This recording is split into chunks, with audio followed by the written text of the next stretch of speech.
Emmanuel, supprimer les cotisations que paient les salariés pour le chômage, pour l'assurance maladie et compenser tout ça Mmh. par une hausse de la CSG. C'est une des mesures prévues dans la feuille de route de la réforme du Code du travail qui a donc été présentée hier aux partenaires sociaux. Oui. Une mesure qui sera appliquée dès le 1er janvier 2018. Oui, alors Emmanuel Macron l'avait affirmé tout au long de la campagne, la base du financement de notre modèle social ne peut plus être le travail, donc la promesse de changement sera bel et bien tenue.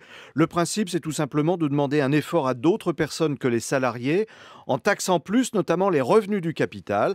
C'est ni plus ni moins qu'un système de vase communicant, un report de charges entre individus. Alors on peut imaginer qu'il y a des simulations qui ont été réalisées Oui. sans citer trop de chiffres.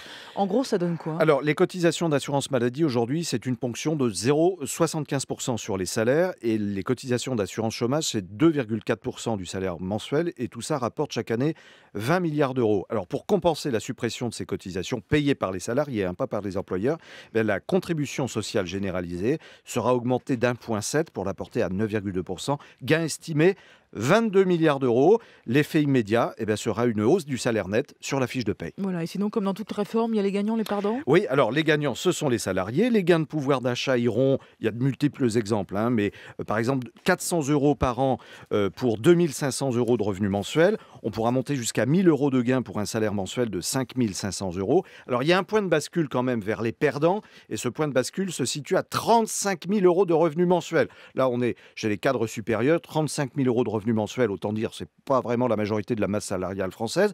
Et puis il y a une autre catégorie de perdants, ce sont les petits épargnants. Les petits épargnants qui verront les revenus de leur patrimoine plus taxés. Idem pour les propriétaires de biens immobiliers. Et puis, les retraités les plus aisés.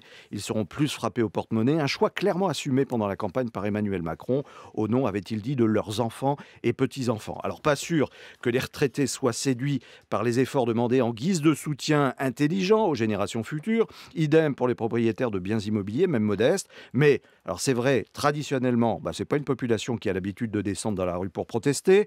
Deux, ces mesures fiscales étaient clairement affichées dans le programme de campagne, donc il n'y a pas de surprise.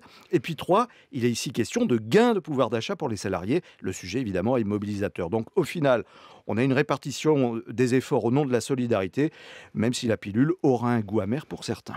En bref, dans l'actu éco ce matin, Emmanuel, l'Europe doit dévoiler aujourd'hui sa proposition pour financer sa politique de défense. Oui, alors l'idée est de créer un fonds consacré à la recherche sur les nouvelles technologies. Une autre partie servirait d'instrument financier pour l'achat groupé d'équipements militaires, 500 millions d'euros pour la recherche et 5 milliards pour l'achat de matériel. Manchester United est le club de football européen le mieux valorisé financièrement. Et Ça veut oui, dire avec quoi? une valorisation, ce que coûte le club en Par fait, si rapport à vous ce voulez le rapport. racheter. Voilà. Voilà. Si vous voulez le racheter, c'est son Mhm. prix. Alors 3,7 milliards d'euros pour Manchester United, qui devance le FC Barcelone et le Real Madrid, 3 milliards d'euros. Mhm. Et à ce classement établi par le magazine américain Forbes, le Paris Saint-Germain occupe la 11e place avec une valorisation de 746 millions d'euros. Allez, j'achète. Le chiffre du jour, c'est 200. Oui, là, c'est le nombre de salariés de Whirlpool Amiens que l'un des candidats à la reprise du site propose de garder sur les 286 employés actuels.